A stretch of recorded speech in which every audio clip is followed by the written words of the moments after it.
Thank you very much. We come to item 10 on the agenda, which is the Auckland Council submission on the Accessible Streets regulatory package. Maybe just to put the motion on the table, Councillor Darby can, or Councillor Coombe, would you like to move, and Councillor Darby second that? Thank you. So, Councillor Coombe, you're happy to move that?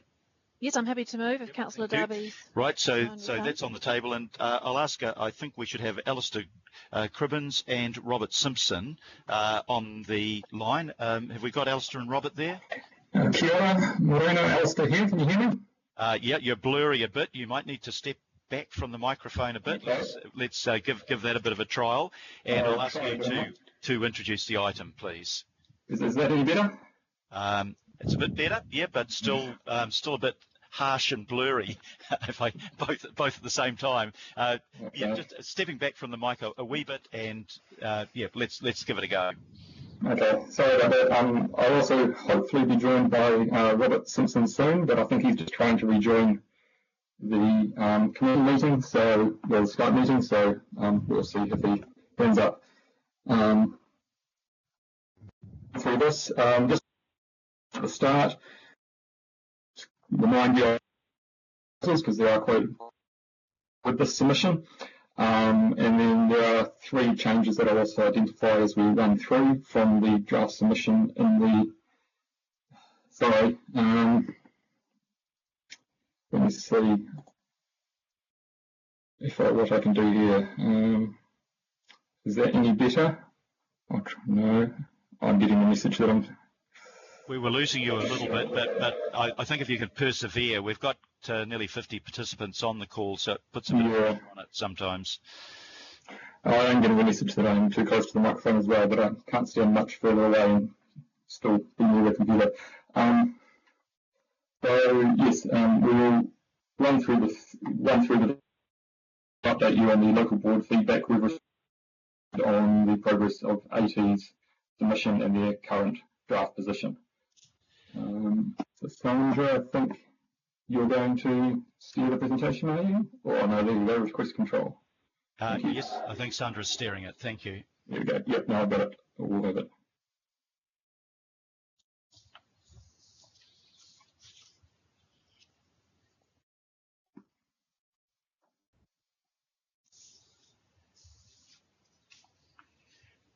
Okay, let's see what our problem is here. Alistair, have we still got you on the line, or have we lost you? I am still here. No, I just don't seem to have any control of the. Oh, there we go. Here we go. Yep. Yes. Okay. Just very quickly, it's a collection of road user rules intended to do these things you can see on the screen. They're all very well. The intentions are very well aligned with Council's strategic priorities, in particular in the Auckland Plan, with focus areas such as making walking, cycling, and public transport a preferred mode. Moving to a safe transport network and developing a resilient transport system. It's also very well aligned with Te Tareke Tāwhi, the draft Auckland's climate action framework, and its supporting of low emissions and zero emissions modes. So proposal 1 changes the vehicle and device definition. Supports this position. Seeks further to. Alistair, it's breaking up quite a lot. I'm just wondering if we can't improve the quality on this, whether we can get you to ring in, and that might work. So if we just take a 1 minute break while Alistair's doing that, and as soon as he's online, we'll recommence the submission.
Great. I think we can hear you okay, so we'll keep, if you keep your Skype on, you'll be able to read the screen.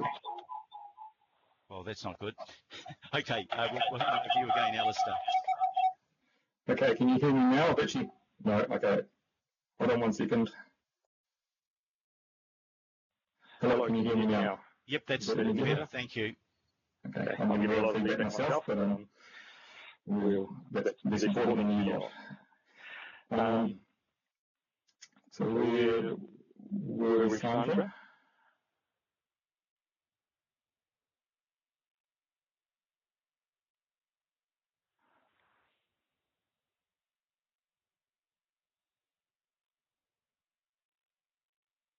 Hello, is anybody there? Yep, we can hear you, Alistair.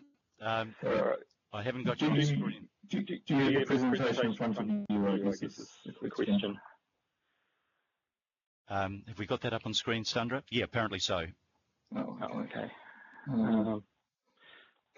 Not everybody's getting it, Sandra. If we can just double check. Here we are. That should be fine now. Okay. For proposal 1, I had summarised that, I believe, so proposal 2. Thank you, Sandra. So this change allows who can use the footpath and introduces conditions users need to follow to use the footpath. The council submission supports the new conditions for footpath use. I'd suggest having done some following work and more work this week and discussed with the transport their position, suggest changing the speed limit from 15 kilometres per hour to 10 kilometres per hour. This is also aligned with the feedback. Sorry to interrupt, Alistair. I'm getting terrible sound. I think other councillors are the same. We may need to come back to this item if we can improve our technology. I'm not sure what else to suggest to you. Okay. The suggestion was, if you turn the sound off on your computer, let's see if that one works. It is off on my computer. It's off already, so let's come up with another good idea. Yeah. Okay, just try it again for a moment, and if it's not good enough, we'll just have to come back when we've sorted out the technology on it. He might have to ring in. I think you are ringing in, Alistair, aren't you? You're on your phone line? I am ringing in, and I have my computer muted. That's good. And that's good my now. On my computer muted. Okay. Hey, that's good. Please go ahead. We will try that. So I've now disconnected from the computer thing, so I will just run through the presentation. I hope that, Sandra, you can keep up. So proposal 2. Up with you. Yep. Suggesting changing the speed limit from 15 kilometres to 10 kilometres per hour. As I mentioned, if you heard, this is following discussions with Auckland Transport on their draft position, and also this was in line with feedback I received from staff who make from the Internal and Universal Design Forum at Council. In relation to the larger proposal to allow cyclists to use the footpath, the draft submission does not support this, but instead supports an alternative proposal that is also put forward by Waka Katahi, which is New Zealand Transport Agency, allowing cyclists up to the age of 16 to ride on the footpath, subject to, we've suggested some further amendments to allow over 65s and caregivers accompanying the under 16s or over 65s on those rides. Proposal 3 seeks to clarify who is allowed on shared paths and cycle paths and introduces conditions they need to follow. Partially supported that in the submission, but seeking changes to the default speed limit, which is currently supposed to be tied to the adjacent roadway, and suggested a default of 25 kilometres per hour for shared and paths and 50 for cycle paths. Proposal 4 allows transport devices, so that's e-scooters, push scooters, skateboards, and the like in cycle lanes and paths, and that seems pretty straightforward and is supported. Proposal 5 seeks to introduce lighting or safety requirements, so the same as are currently required for bikes to powered transport devices at night. This is partially supported, but we have raised some points for the agency for Waka Katahi to consider. This is getting quite detailed, and this part of the submission is phrased a little less definitively as the others. We have just put some items for them to consider and do some further work on. Proposals 6A and B, changing the priority of road users, allows cyclists in particular a little more priority and improves their safety.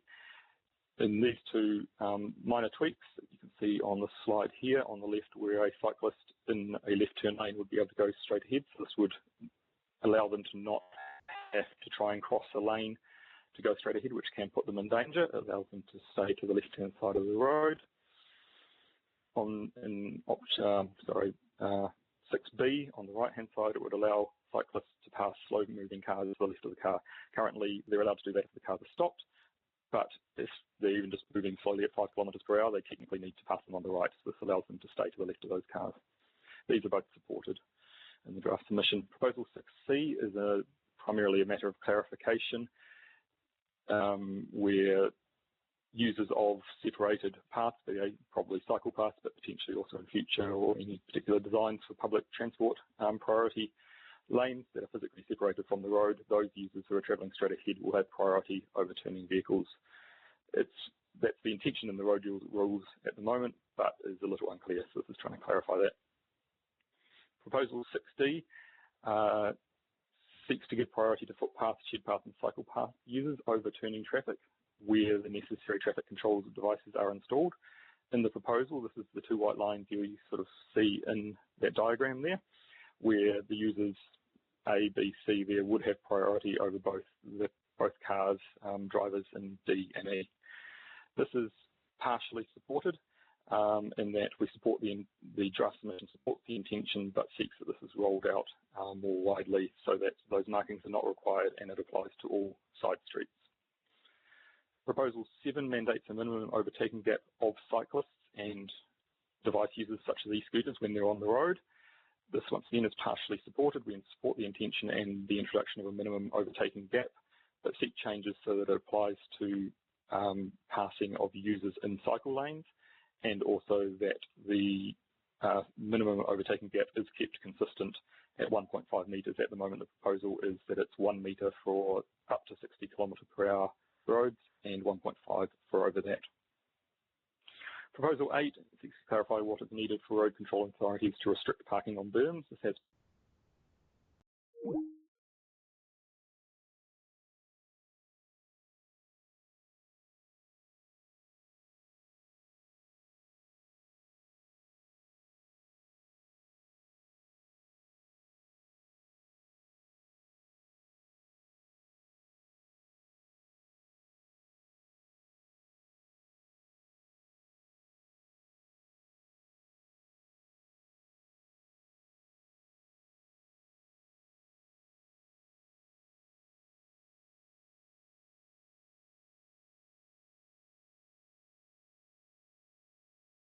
is probably not as clear and as sort of efficient as expanding the definition of footpath to include the berm.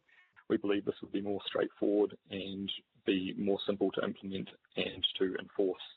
So we would suggest that change, to the to Proposal 8, or to the position on Proposal 8. Proposal 9 is another relatively straightforward one, in that it requires road users to give way to signalling buses pulling out of bus stops in areas up to 60 km/h speed limit. We support that. One minor suggestion is coming out from liaising with AT this week, and is also raised by a couple of the local boards that we've received feedback from, is to extend this to apply to buses merging from bus or priority lanes, such as T2 or T3 lanes, to give them priority in those situations as well.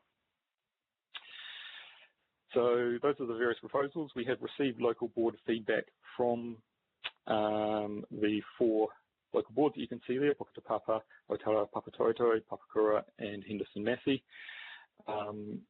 We have given local boards, it's not quite aligned with this committee meeting, so we expect probably a bit more feedback to come in to attach to our submission, but these are the ones we've received to date. They're all broadly in line or supportive of Council's position. Just very quickly, the few areas where it slightly differs is Puketapapa does not support an age limit on cyclists on footpaths in relation to Proposal 2. Otara Papatoetoe supports the Council's submission, but has raised some points around greater funding being provided from central government to Auckland Transport to allow the safe infrastructure to be rolled out for pedestrians, cyclists and device users. in particular with an equity focus to ensure higher deprivation areas aren't neglected. Henderson Massey supports the 16-year-old age limit for cyclists, but cautiously supports it being applied to all users with a large education campaign. And Papakura supports no age limit for cyclists, supports the speed limits specified in the package for shared path users in Proposal 3, and in Proposal 60, the giving way to pedestrians or footpath users going straight ahead does not support that proposal at all. The final slide here, AT's submission. They are working to different timeframes. To get board approval, they got an extension from Waka Kotahi, so they have an extra 2 weeks to do this, so they're a little bit behind where we are. I received a copy of the draft submission just yesterday afternoon, and they're generally aligned. Unsurprisingly, they are more focused on details and delving into the details of the road user rules and all the proposals, but broadly we are aligned in our general position, and we are supportive of the intention of all the proposals. The major differences, and I don't think they're even that major, but the ones I thought I would highlight is Proposal 60. They are seeking a staged introduction of the giveaway rule, or the priority for pedestrians and footpath users over cars across side streets. They believe there are some safety issues with this and would prefer it to be rolled out in speed management areas such as, I believe, the residential speed management and slow speed areas such as in Te Atatu South and the like, where a lot of pedestrian priority has been given, speeds have been slowed, and cars have to, there's a 30 kilometres per hour speed limit. Proposal 8, the berm parking proposal, rather than seeking that the definition of footpath is changed, they are seeking changes to the proposal itself put forward by Waka Kotahi. They still have the same aim to achieve the same result. They would like this played nationally. They would like, they don't want to have to put up signage. They are just taking a different approach within those regulatory changes and suggesting those changes are made to achieve the same result. So those are the main points of difference I'd summarise at the moment with their draft submission. And I believe that is it. Thanks, Alistair, and we're really happy that we've got the technology sorted out. It was proving very challenging at the beginning. Look, I think we'll start with questions, and we'll go through the list, but I'll give priority to Councillor Coombe, who moved it, and then Councillor Darby and Bartley as the chair and the vice chair of the planning committee, where this paper would normally have gone to. Councillor Coombe, have you got any questions? Oh, kia ora, Mr. Mayor. Thank you. And thank you, Alistair, for the presentation. I'm glad we did get there with the technology, because this is a really important item. Just with regards to Proposal 2, and it's putting in place what happens informally at the moment with children being encouraged to ride on the footpath, and that's what schools ask students to do, just to be able to ride safely. In the submission, it talks about it, paragraph 32, that the proposal, or the question is, does the proposal allow authorities to restrict areas where riding on the footpath is not allowed, and how do you see that being put into practice? For example, would that be where you would say that the whole of, say, the core city centre and town centres might be locations where footpath riding by children is not encouraged, and how would it be put in place? Thank you. Yeah, that's okay. I believe it would be put in place by a resolution of the road controlling authorities, and Auckland Transport would need to consult on that and follow guidelines developed by Waka Kotahi in applying it. I personally would not like to see it applied probably too widely. Obviously, Queen Street is the example that's always given around e-scooters, and would be a logical place to probably not permit riding on footpaths. How far that goes out to other streets such as town centres and the like would probably need to be determined, and you presumably need to do surveys around footpath users and a bit more of a study on what conflicts are actually happening and try to establish that evidence base. I believe there is a point in the submission that we are concerned that, and it might be around yes, paragraph 32, as you've highlighted, that it would be useful for road controlling authorities to be able to do this in certain circumstances, but we do believe this should probably be limited and very well guided by guidance from Waka Kotahi, so that it does not become piecemeal and that it is used more in exceptional circumstances than everywhere. Thank you for that clarification. Yeah, and I just wanted to, I'm sorry, Mr. Mayor, just to also clarify that I understand that the Waitemata Local Board has put forward a submission, and that should have come through yesterday, and they're very supportive of what's proposed and aligned with the council submission. So that should have been received, and hopefully it can be circulated and attached. Thank you very much, Councillor. We'll check up on that one. Councillor Chris Darby. Mayor, I don't have any questions, but just very, very quickly want to acknowledge Councillor Coombs' role here on behalf of the Planning Committee leading up to this stage, and Alistair's work as well. It's been really solid and timely. Thank you.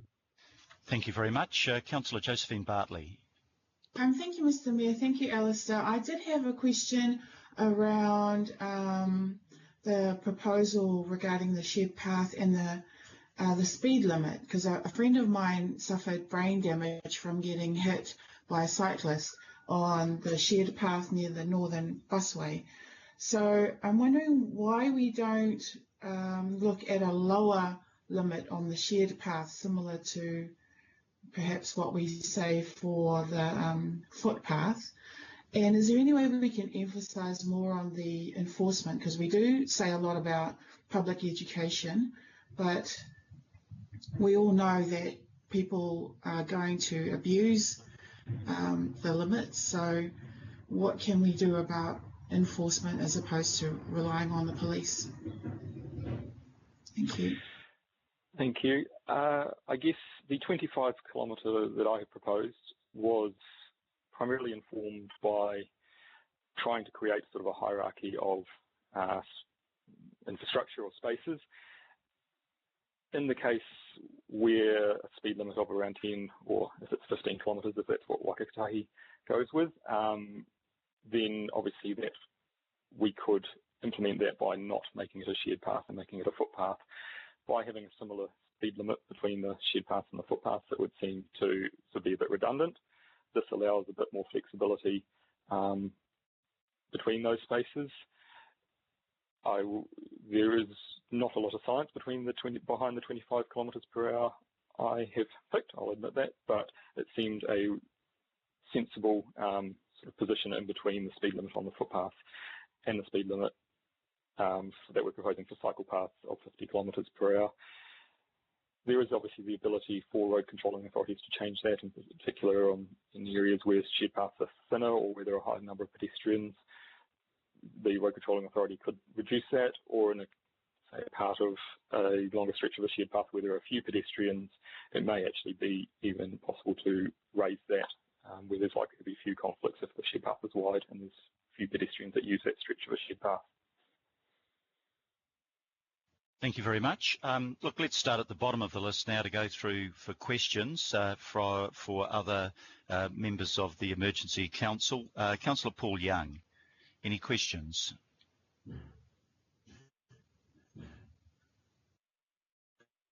Sorry, I'm not getting any reply there. It may be that the councillor isn't there or his mic's off. Okay, we'll go up to Councillor John Watson.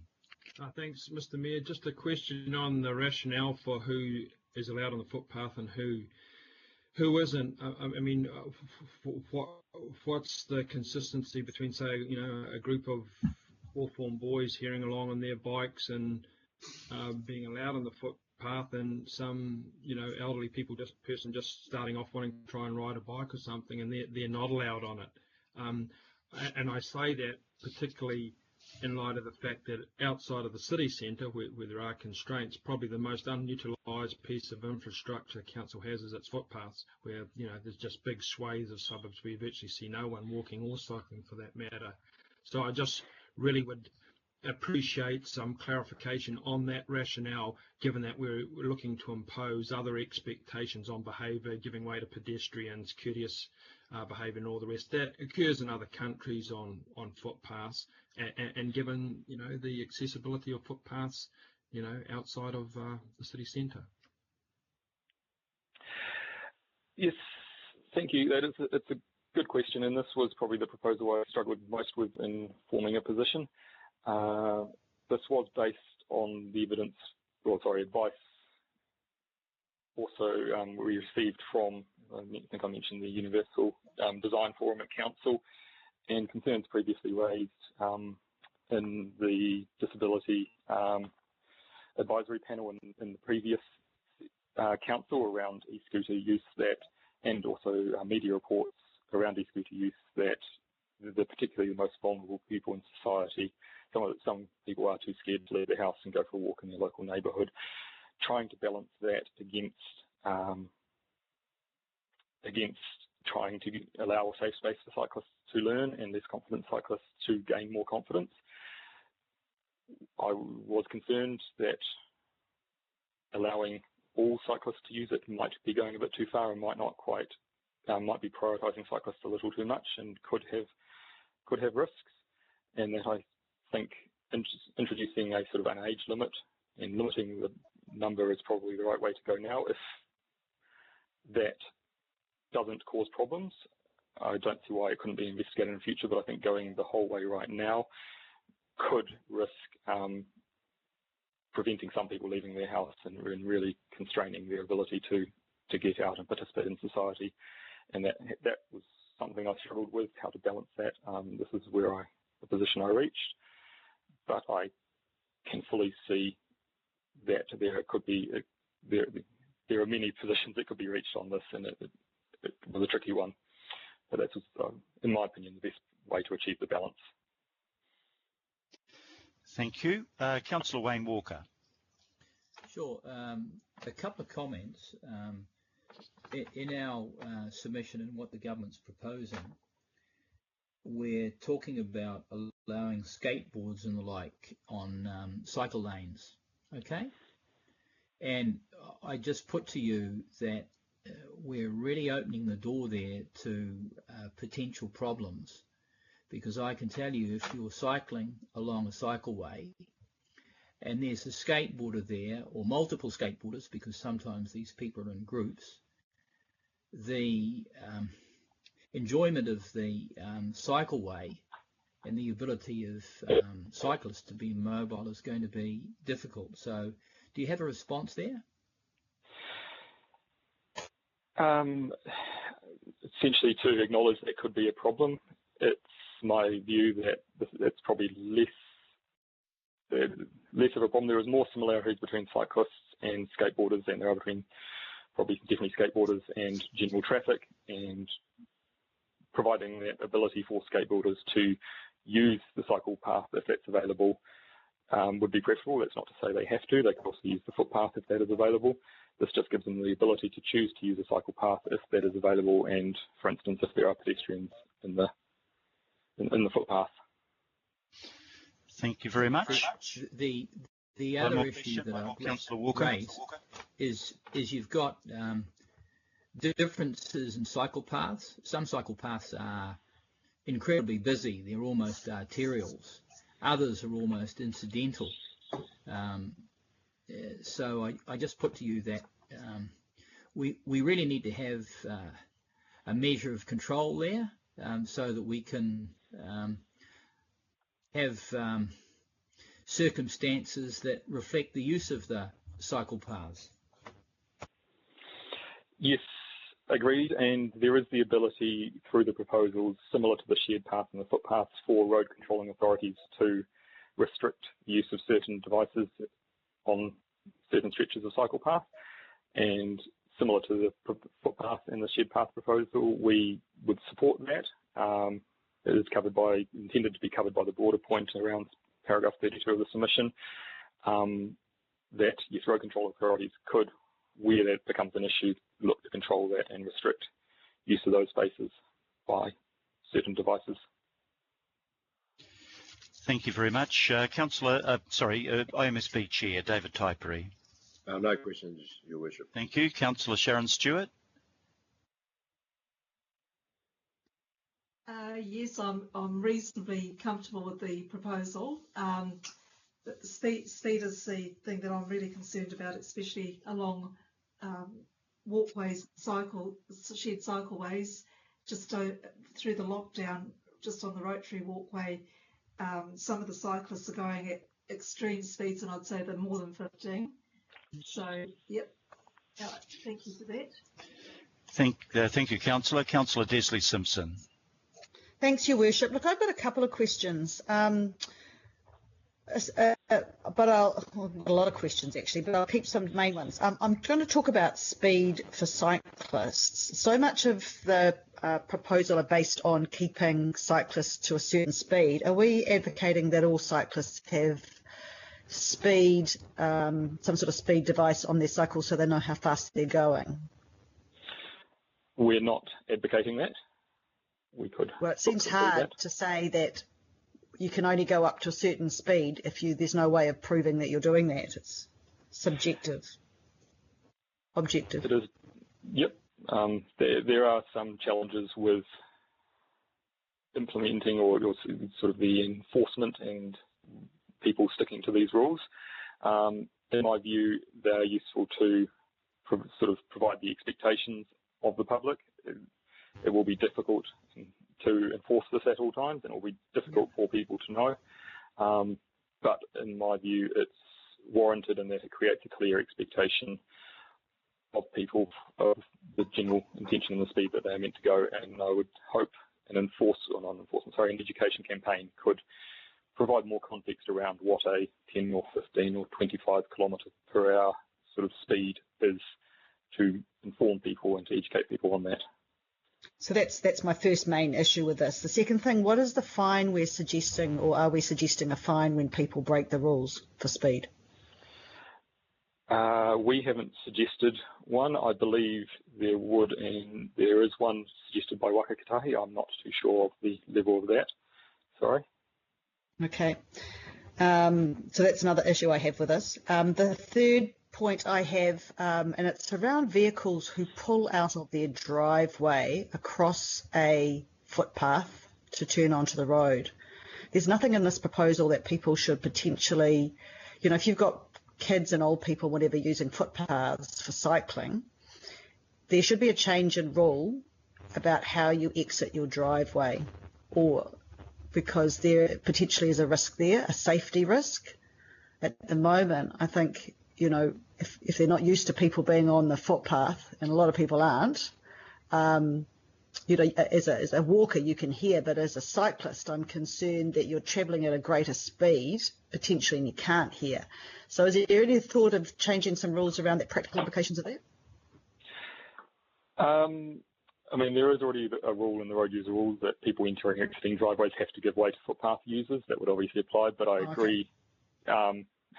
I mean, that doesn't say, for instance, that they must exit their driveway, going forward rather than reversing. Those are rules we have in the unitary plan, I believe, on arterials, or at least the abilities for people to do that, but that isn't something that is applied widely. And you are right, all of these rules will require a pretty significant education campaign to ensure people are aware of these rule changes and that they need to be aware of these various circumstances, and that's one of them. Right. Look, I've got a lot of questions, Your Worship. I won't hold it up, but I'll just mention a couple of things that I don't expect a reply for, but there's my concerns around that.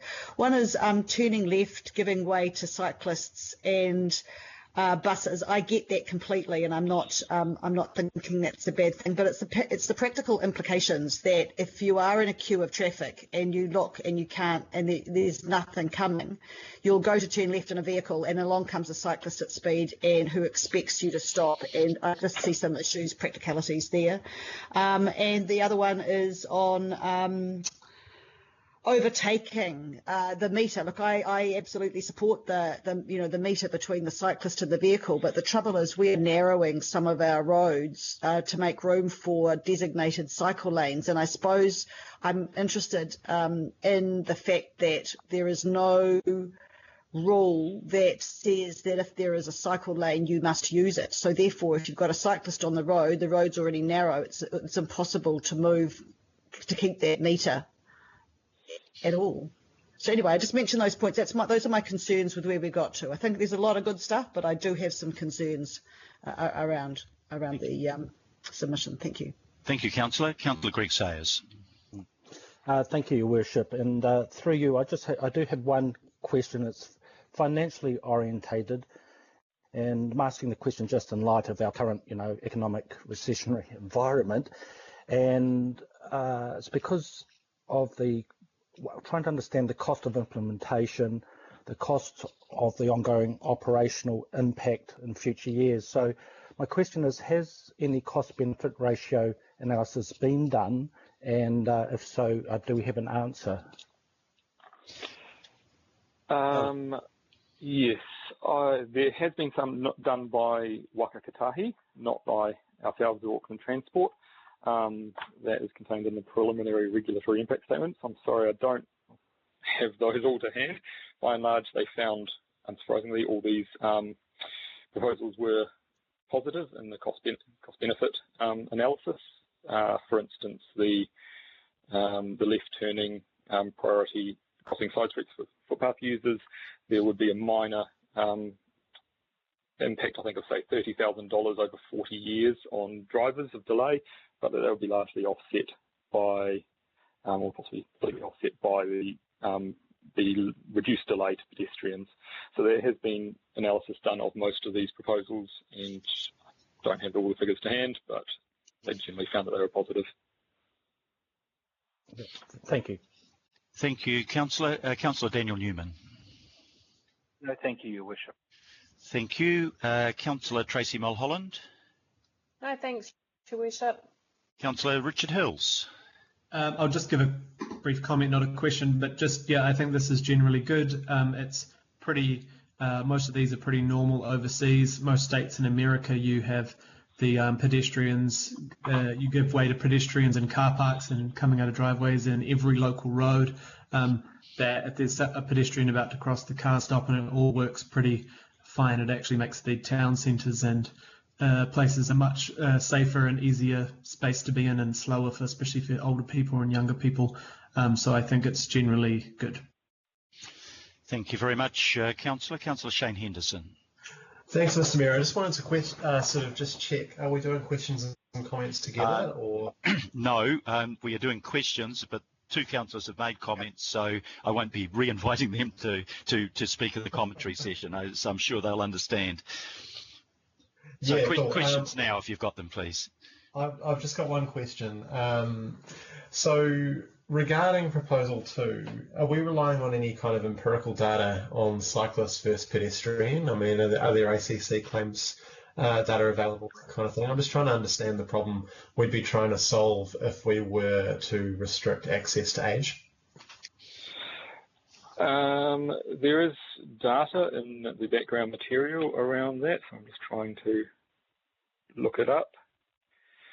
For instance, approximately a quarter of people killed or injured in traffic crashes while cycling were aged 10 to 19 years. I don't know the proportion of people that would cycle in that age group, but I think it would be less than a quarter of all cyclists.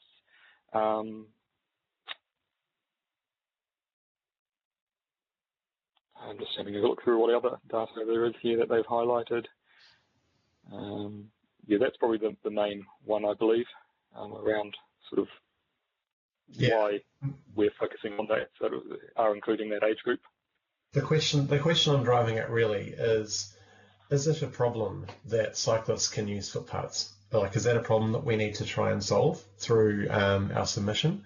And any empirical evidence around that, because we hear things around it, sure, and I don't want to question that, but it's good to have hard data when we're talking about this stuff. That's probably the question I'm driving at. I guess there is a lot of, there has been work done, and there is evidence that a lot of people are put off cycling because of the safety aspects, in particular, obviously cycling on the road. So by enabling people to cycle on the footpath, that would be beneficial and could encourage greater uptake of cycling. And so that's the reason that it's seeking to allow footpaths to be used for cyclists. Then I guess the question is balancing that against the needs of pedestrians, and that's how we reached our position. I think it's fair to say that this issue's been around for as long as I have, and that's a long time. I was always told when I was a kid, you'd ride on the footpath. If a traffic officer pulls you over, tell him to talk to your mother. So there's a personal anecdote for you. Right, thank you for that, Councillor Henderson. Councillor Fletcher. No, my questions have been asked. Thank you. Thank you, Councillor. Councillor Filipaina. Thank you, Your Worship. Alistair, are you okay if I get the submission from the Māngere Otahu local board sent to you directly? No problem. Thank you. That's my question. Thank you. Councillor Angela Dalton. No, thank you. Councillor Linda Cooper. Yeah, my question is, I still don't understand with proposal 2 why you're saying 16. It just seems rather old to still be riding on the footpath. I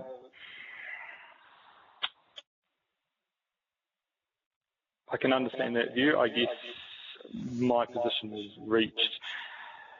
12 was another option and was something that had previously been put forward by, I'm just trying to think, in a petition that was presented to Parliament and was part of the reason for this rule proposal. And that is another option. In my view, it's slightly just my view, but that 13, 14-year-olds are probably still too young by and large to be riding on the road. There's the difficulty as with many of these things of where you draw the line.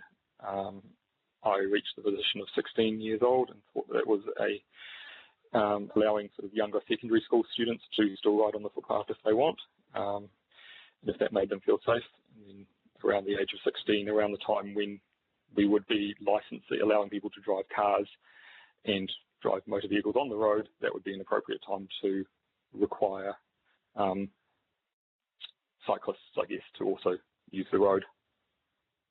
Okay, so just the other question is, have you considered that in some ways some of the submission really doesn't help cyclists at all, because in one way you're putting cyclists on a busy thoroughfare and a footpath, and then in another way you're filling up the cycleway with also other vehicles, and then the shared pathways have got that. So I'm just wondering how you reconcile where are the spaces where cyclists can actually be without having to mix with a whole lot of other different speed and different purpose vehicles. There doesn't seem to be any anymore. It's either the road, a full cycleway, or a full footpath. I can understand that, and a lot of this comes down to trying to balance, I guess, trying to create rules for all circumstances with very limited infrastructure in many cases for these users, and everybody trying to compete for very limited space. And that's, I think, probably will be best addressed through increased spending on cycleways and increased rollout of cycle paths and shared paths to create more of these spaces for more people. That will be the best way to achieve that. This provides some sort of framework behind that, but that will still be the best way to achieve these outcomes that we want to achieve. Thank you. Thank you very much. Councillor Collins. Thanks, Mayor. Just a couple of questions for you, Alistair. The first is just relating to, I think you spoke to Councillor Watson in reference to his questions, but are you confident that they'll land on a reasonable place, granted your the up to 18 and over 65-year-olds being on the sharing the footpath, being able to ride on it? I'm just thinking of parents who might want to ride with their kids. I think part of the submission part of our submission requests that caregivers be allowed to accompany people that are allowed to ride on footpaths. So we definitely think that is very important. Otherwise, well, I think the parents will probably still ride on the footpaths, but we'd like them to be able to do it legally. Yeah, sweet as. And just finally, under Proposal 5 with the lighting and reflector things, I was just wondering if reflectors went as far as people's clothing, like, making them wear high-vis vest type thing, and not just the lighting or reflectors on the actual bike or e-scooter. Yep. The rules state that if instead of having a rear reflector on your bike or e-scooter, you can wear reflective clothing. So that is an option for people. It doesn't replace the need for the lights, but that does replace the need for the reflector at the back of the vehicle or device. Thank you. Great, thanks. Thank you very much, Councillor. Councillor Casey. Oh, hi. Following on from Isbeto's question, I'm interested in the use of bells. In fact, making sure that all bicycles have a bell that the rider can use. Would you like to make a comment on the use of bells, especially on shared paths? Yeah, I think that is something I didn't consider in preparing the submission, just primarily due to time constraints. I do think that could be something to be added in, and I can look at that further. That is something that's been raised by, I think, a couple of the local boards' feedback that we've received so far. So happy to consider that further and possibly amend the submission. Thanks, Alistair. That's great. Thank you, and I think we've delegated in the resolution to the Chair and Deputy Chair of the Planning Committee to make any minor amendments, and there seems to be quite widespread support for the use of bells. So, Alistair, if you can put that in, that'd be great. Renata Blair. Nothing from me. Thank you, and finally, Deputy Mayor Bill Cashmore. Mr. Mayor, thanks, Alistair. Good submissions. It's complicated issues with whole various of people using different mechanisms, different things. I've got two very quick questions. First one is about the hired micromobility services like the scooters and how people are leaving them. If we can have any rules and regs around, so we don't have clutters of these things at key intersections, which we currently is a bit of a problem we're facing. That's the first question. In relation to that, it's very controlled in two places. I believe the road user rules already have a rule around parking cycles and what are currently called wheeled recreational devices, but it will presumably be transport devices under the proposed amendments, and parking them considerately and ensuring, I can't remember the exact rule, but ensuring pedestrians can still get past on the footpath and other users of the footpath can still get past. So that rule already exists and would apply, already applies and will apply in future. And then the other mechanism we obviously have to control that as the council is through the licensing of and the controls we have on specifically on rental scooter companies. And I believe not an expert on that. I have been working partly with that team, but we do have some requirements, and we have looked to beef that up in the most recent licensing and licenses that we've issued and try and improve the parking situation of those scooters. Thanks, Alf. That's the part I was going to like to hear because, it's causing some issues around the moment. The second question is about rural, so out of the 60 kilometre zone and the 1.5 metres distance for bikes, especially when you look in the areas where there are considerable heavy traffic movements on windy country roads with 100 km/h speed zones. It's not physically possible to have a 1.5 metre distance gap and not cross the white line in many cases. So what are we doing to sort of make that situation legal? Some of those roads be barred from cyclists, or are we going to have big, massive road improvement bills?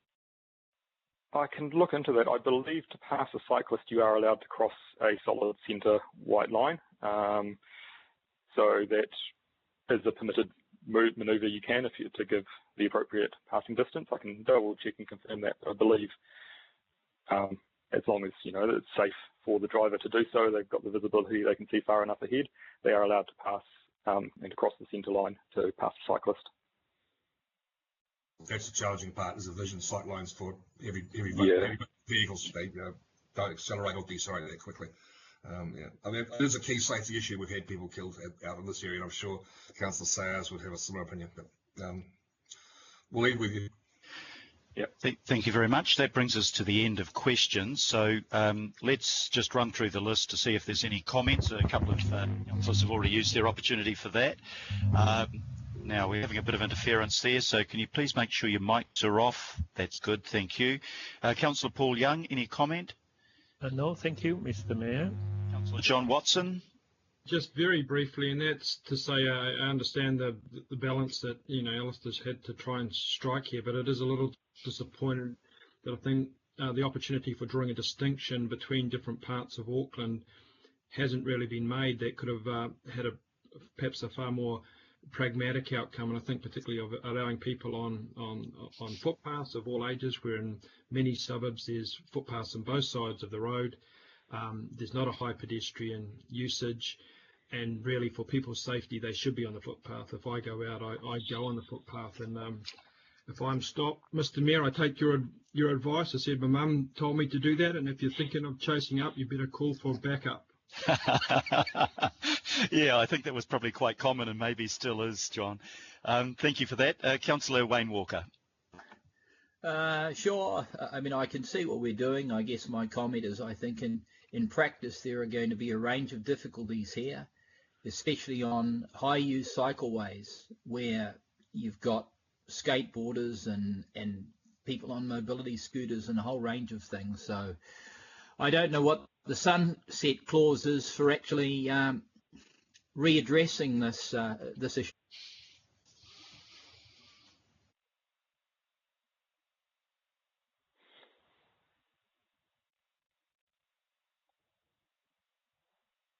Sorry, my mic was off. David Taiperi.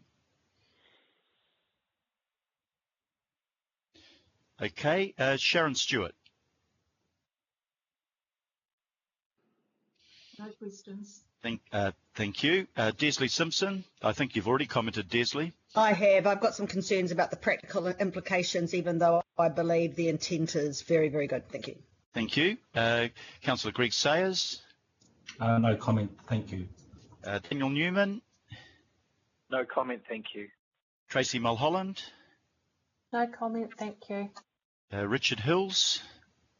No, thank you. You've commented already too. Thank you. Shane Henderson.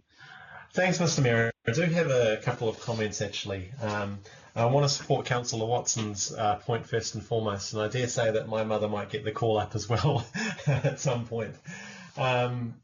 I want to acknowledge Councillor Simpson's points as well through questions as well, and I do agree with the implication that, look, 15 kilometres per hour speed limit, that's going to be hard, if not impossible, to enforce. And when we're looking at bylaws, they need to be clear and enforceable. So, yeah, that doesn't meet the test for me.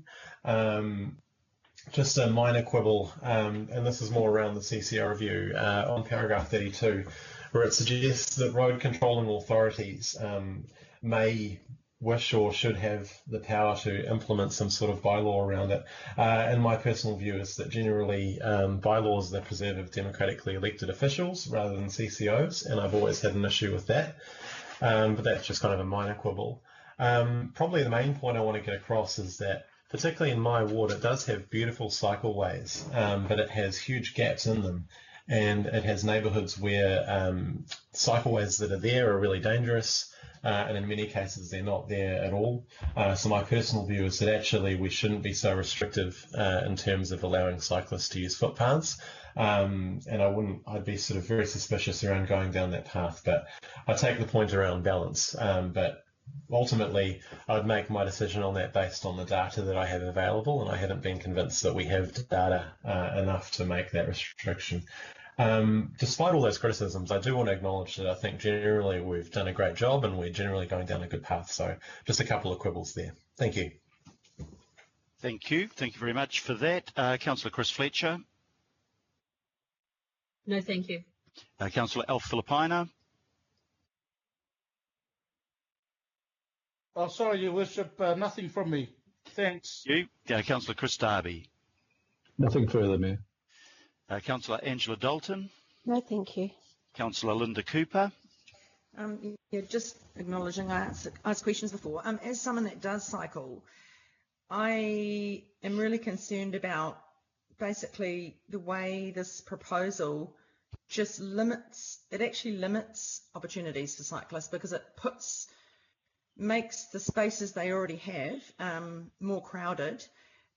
shared pathways are one of the banes of cyclist life, and we know that the only reason we'd make them shared, I don't know if it's still true, but a lot of it was because we could only get a fare subsidy if we made a shared pathway. So it wasn't actually built in a principled way. It was, we can get the money, so that's how we'll do it. And so it is really difficult. There seems to be no spaces where only cyclists can go. And so that does concern me. It does concern me that it's 16 years old on the footpath. Because we've all been through the teenage stage where we don't really care much about anyone else except what we're doing at the moment. And you have to grow to get to that point. And what I've seen during the lockdown is, of course, a lot more people are walking, but whole families are cycling on the footpath, even though it's illegal now, and it's making it really dangerous. Dogs, pushchairs, bikes, walkers of all ages and stages. And so if that's going to be how it is, I find that really dangerous, including the comments about cars backing in and out. I do support bells. I think that's really critical. Everybody should have a bell, even the streamlined races, so I support that. I do worry about filling up, especially in the inner city where you've got a lot more people from the inner suburbs can cycle into work, and then you put micro-mobility scooters in there too. It is a dangerous space. And I think also you do have to make it mandatory to have, if you're going to say 15, the other thing I support is we've got to make it mandatory to have some sort of odometer on your bike. They're not expensive and they're really easy to fit, and I think that would help people gauge their speed, because as Councillor Henderson says, there's no way you can enforce this. It's like someone smoking and where they shouldn't be smoking. By the time an officer gets there, the person's gone. So it's sort of disingenuous to say you've got a rule and you can't enforce it. So you need people to have the ability to self-police by making sure they've got the right equipment on their bike. But otherwise, I guess there's no point in making any amendments to this, but I do see that some of it makes it harder for cyclists. Thank you, Councillor. Councillor Pipakoon. Kia ora, thank you, Mr. Mayor. I would like to speak as the mover and commending the committee support this submission. And thank you for the opportunity to be able to be involved in developing this submission. It is something that I've been working on for quite some time as through the local board as the transport lead. The submission is very much, what is proposed by Waka Kotahi is very much aligned with our strategies and the direction that we're trying to go in terms of prioritising more pedestrian space and improving safety and encouraging active modes of transport, and that just all adds to far more vibrant neighbourhoods and livable city, which is all good stuff. So I think this package is really to be commended, that has come out of Waka Kotahi and championed by the Associate Minister of Transport, Julianne Genter. And then there's a lot of really good stuff in the package that tidies up a lot of the rules and helps make our streets more friendly for pedestrians and active transport, and also responds to the real explosion of micro-mobility in all its different forms without having to specify the kind of micro-mobility, which we might not even know what's coming, what's next. As it's been mentioned, that during the lockdown, we've just seen huge numbers of people out enjoying our streets. And even though the streets are a lot safer, we're still seeing that kids are needing, families are riding on the footpath. But it's really highlighted the need for the ability to move around our neighbourhoods safely. So if I could just make some comments, I'd like to speak to 3 of the proposals that have been mentioned in quite a few comments, and also just to make, I've got a few just concluding comments as well. But in terms of the proposals, some of the really key ones, Proposal 2 around allowing riding on the footpath. I think this is just formalising what is already happening, and students are encouraged when they go through classes at school about riding to school, they are encouraged to ride on the footpath. So by formalising this and making it clear that it's okay to ride slowly if you're a vulnerable rider, I think that is a good compromise. 16 is the right level, I think, because there are a whole lot of students who could potentially ride to school who aren't, because they're put off if they don't feel they can ride on the footpath. And if they can do that with their guardians, that's really good. And also our vulnerable older riders who we know that are currently put off riding because they just don't feel safe. So I think we've landed in the right place there. Proposal 6 is around changing the priority of the give-way rules. This has been a long-standing advocacy position of the Waitemata Local Board that came to us from Walk Auckland. And as has been mentioned, this is what is already in place in North American jurisdictions. I'm particularly talking about D, where left-turning or right-turning drivers give way to pedestrians who are crossing on side streets. And it might seem like quite a complicated change, but when you think back to when the give way rules were changed and there was a lot of catastrophizing about what would happen, actually drivers got used to it very quickly. And I think there's a lot of presumption sometimes that you should give way anyway when you're turning into a pedestrian footpath, pedestrians crossing on the side streets. And we're seeing more and more of that with the design of our side streets, say, for example, on Queen Street, K Road, Ponsonby Road, where we've got raised tables at side streets. And that rule, this change to the rule really enables far more greater safety around walking on streets. So I think this change is really to be commended and really takes our design of our streets forward in the way that we use them in Auckland. Proposal 8 is one of my favourites around the clarification around berms.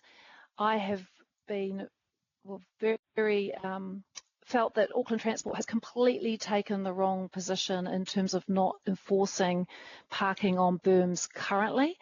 It used to be enforced under the old Auckland City Council and probably in other legacy councils, that the berms are quite clearly part of our footpaths. And in the lockdown, probably everybody's noticing in their neighbourhoods that we're using our berms even more to be able to maintain safe distances. It's where people step out of cars, you step out onto the berm, it's considered part of the footpath if it is in with that curbed environment. And I just want to clarify, we're not talking about areas in rural areas where the berm is different. That's the grass verge where you need to park off the road onto the grass verge. This is where it's in the curbed, between the curbing and the property boundary. That should all be considered the footpath. And if we change that rule, if Waka Kotahi take forward a change to clarify the definition of footpath to include berm, I think that will just solve a whole lot of issues. In terms of just a few comments, if I may, just about what we're trying to achieve. A lot of the issues that have been raised about whether do we need enforcement, should we be putting more controls on cyclists, everything that all those issues can be fixed by taking greater steps for us to reprioritise our road space and give more space to pedestrians, to prioritise pedestrians and prioritise active modes. And if we do that, we will provide good design which will help people walk and cycle and use active modes more. And we won't need enforcement, which can often have false benefits. And in terms of the benefits overall, that was mentioned about what is the cost of this package. Actually, it's going to be a big benefit. The more people are walking and cycling, that's good for Auckland, good for everybody. And just a comment too, it was mentioned around the speed limits and should we have speed limits on the shared path.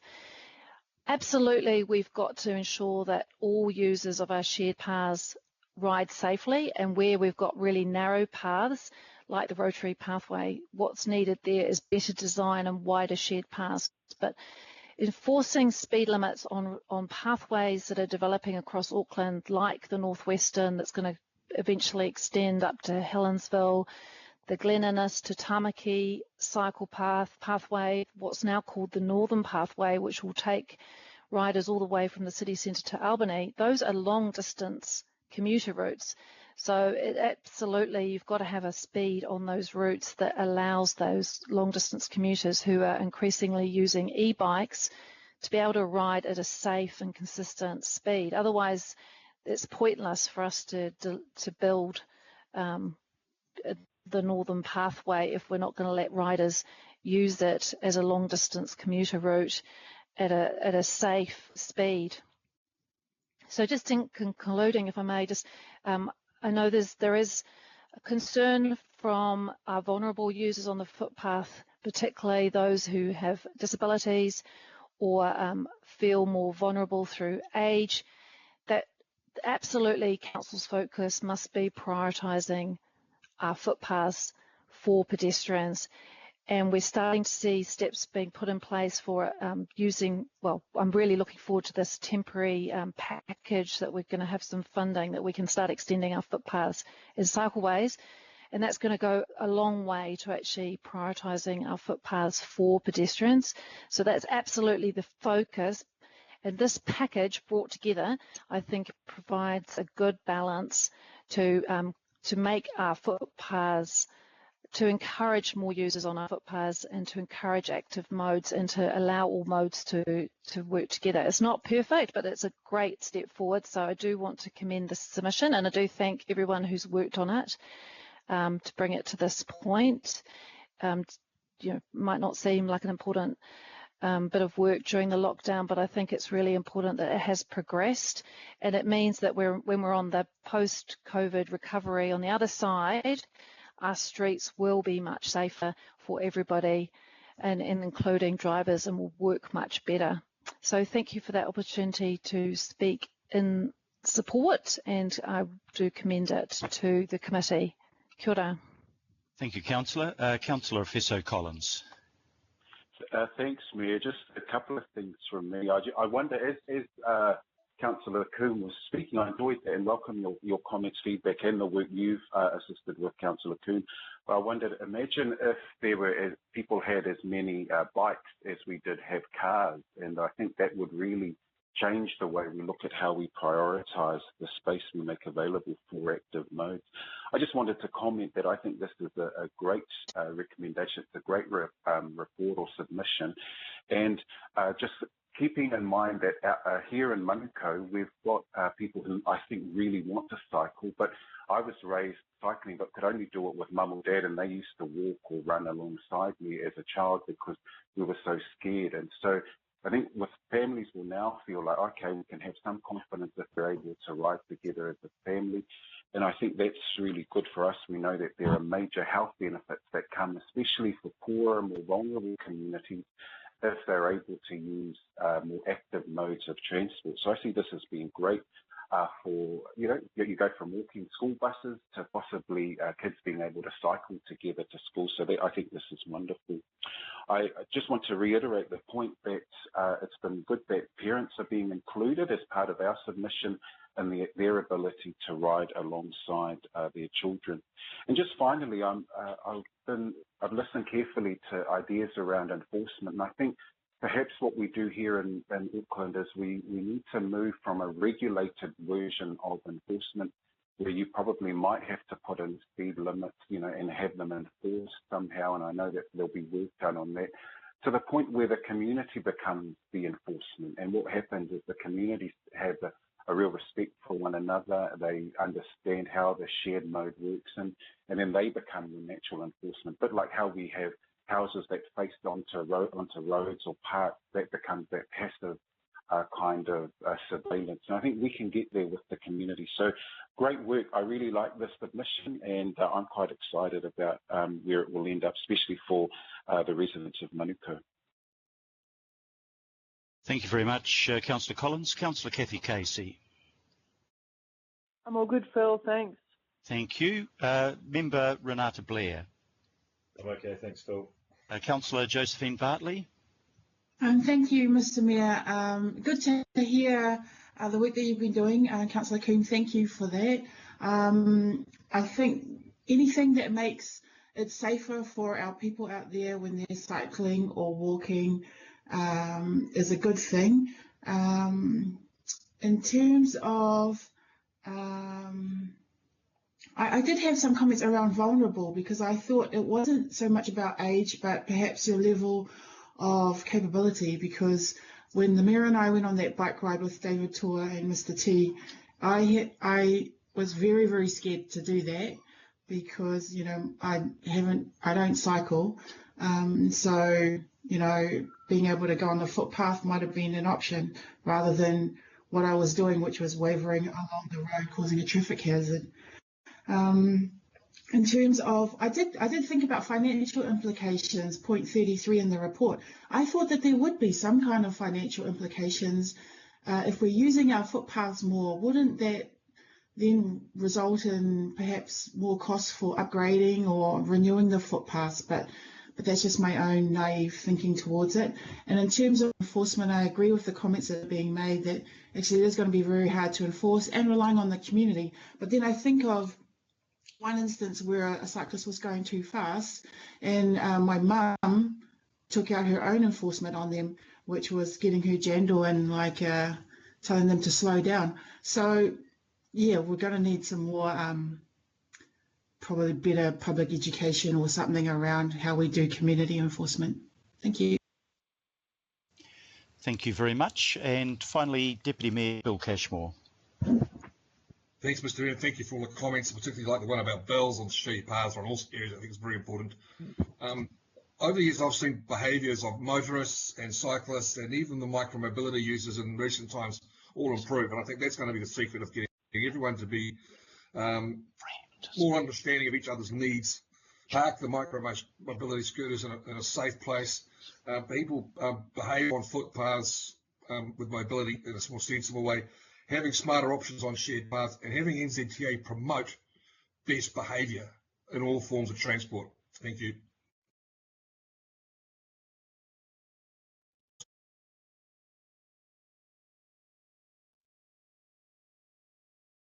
Thank you. Just got my mic back on there. Well, look, thank you very much for everybody that participated in that, but can I particularly thank the two officers that have been involved in putting the submission together, Alistair Cribbins and Robert Simpson. There's really diverse views on so many of the issues that you've encompassed in the submission. And, you know, while I don't think everybody will agree with everything in the submission, the general sense I have from councillors and members is that this submission broadly reflects the approach that the council wants to make, with the ability to make some minor tweaks given to the chair and the deputy chair of the planning committee. I think the other point that's worthy of making is one that several councillors have commented on, that setting regulations is different from having the ability to enforce and control them. But nevertheless, I think setting out the protocols, the norms, the regulations, even if you can't enforce them on every occasion, it is important to have those there and to get them right. Look, I think this is a vote that should be taken by division. So I'll ask Sandra to go through the list of members, and if you could say yes or no, please, to your support for the submission. The recommendations are to approve the submission and to delegate authority to the Chair and Deputy Chair of the Planning Committee and IMSB member to authorise any minor amendments and corrections. So, Sandra, could you read the division list, please?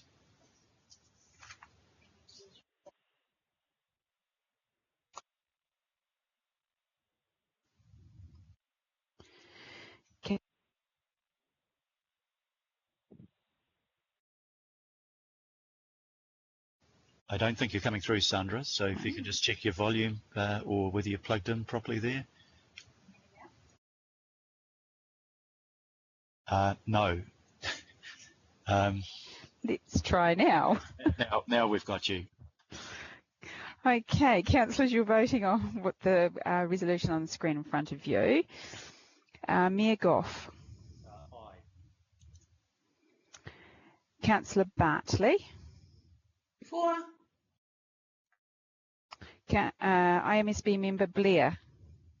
For. Councillor Casey. Yes. Deputy Mayor Cashmore. Aye. Councillor Collins. For. Councillor Coombe. Aye. Councillor Cooper. Aye. Councillor Dalton. Aye. Councillor Darby. For. I'm next. Councillor Filipina. Aye. Councillor Fletcher. Yes. Councillor Henderson. Aye. Councillor Hills. Aye, thank you. Councillor Mulholland. Abstain. Councillor Newman. Yes. Councillor Sayers. For. Councillor Simpson. Abstain. Councillor Stewart. Abstain. IMSB Chair Taipei. Aye. Councillor Walker. Abstain. Councillor Watson. For, but recording opposition to, I think it was point 2 relating to the points dealing with the footpath. I think it was point 2. Councillor Young. For.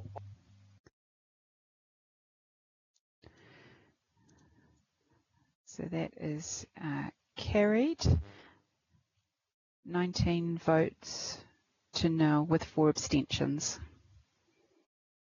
Okay, so everybody heard that. Carried 19 votes to 4 to nil with 4 abstentions. Yes. I've got that correct. Okay, thank you very much, and once again, thanks to the officers. Volume, Phil. Yes. Sorry, thank you very much once again, and a particular thank you to the officers that took on that really hard task. Okay, we come now